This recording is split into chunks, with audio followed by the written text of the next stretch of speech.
Assalamualaikum warahmatullahi wabarakatuh. Perkenalkan, nama saya Kamila Melinda dengan NIM C0E020008 dari Prodi D4 Keuangan Daerah.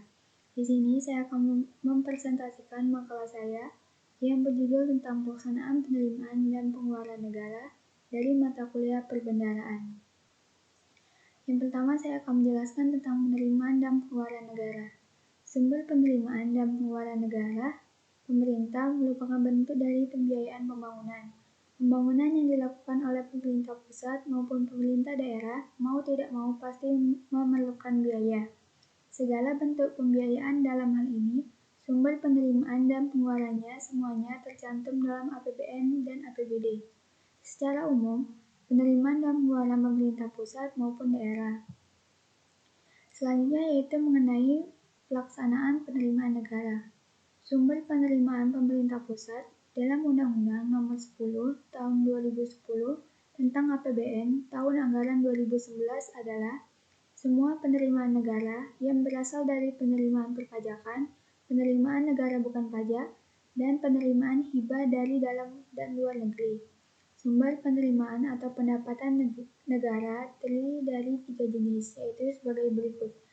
Yang pertama, penerimaan perpajakan, yaitu semua penerimaan yang terdiri dari atas pajak yang berasal dari dalam negeri dan pajak perdagangan internasional. 2. Penerimaan negara bukan pajak atau PNBP, yaitu semua penerimaan pemerintah yang diterima dalam bentuk penerimaan sumber daya alam, bagaimana pemerintah atas laba, badan usaha milik negara atau BUMN, penerimaan bukan pajak lainnya, serta pendapatan badan layanan umum atau BLU. Ketiga, penerimaan hibah, yaitu semua penerimaan negara baik itu dalam bentuk devisa ataupun dalam bentuk barang dan jasa, serta surat berharga yang diperoleh dari pembelian negara lain atau perorangan. Hibah tidak perlu dibayar kembali atau tidak mengikat. Selanjutnya, mengenai pelaksanaan pengeluaran negara. Pengeluaran pemerintah pusat dalam hal ini belanja negara menurut Undang-Undang Nomor 10 Tahun 2011 adalah semua pengeluaran negara yang digunakan untuk membiayai belanja pemerintah pusat serta transfer ke daerah-daerah.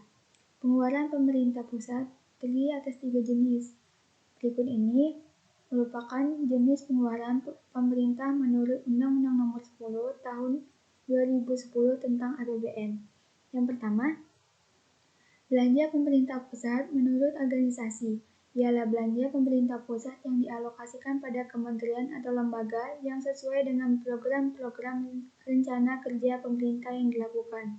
Kedua, belanja pemerintah pusat menurut fungsi, ialah belanja pemerintah pusat yang dipakai untuk menjalankan fungsi pelayanan umum, fungsi ekonomi, fungsi pertahanan, fungsi pendidikan, fungsi ketertiban dan keamanan, fungsi lingkungan hidup, fungsi perumahan dan fasilitas umum, fungsi agama, fungsi kesehatan, fungsi pariwisata dan budaya, serta fungsi perlindungan sosial. Ketiga, belanja pemerintah pusat menurut jenisnya, ialah belanja pemerintah pusat yang dipakai atau digunakan untuk membiayai subsidi, belanja pegawai, belanja barang, belanja modal, belanja hibah, pembayaran bunga utang, bantuan sosial, dan belanja lainnya. Nah, itulah presentasi saya mengenai makalah saya. Apabila banyak kesalahan kata, saya mohon maaf. Dan saya akhiri. Wassalamualaikum warahmatullahi wabarakatuh.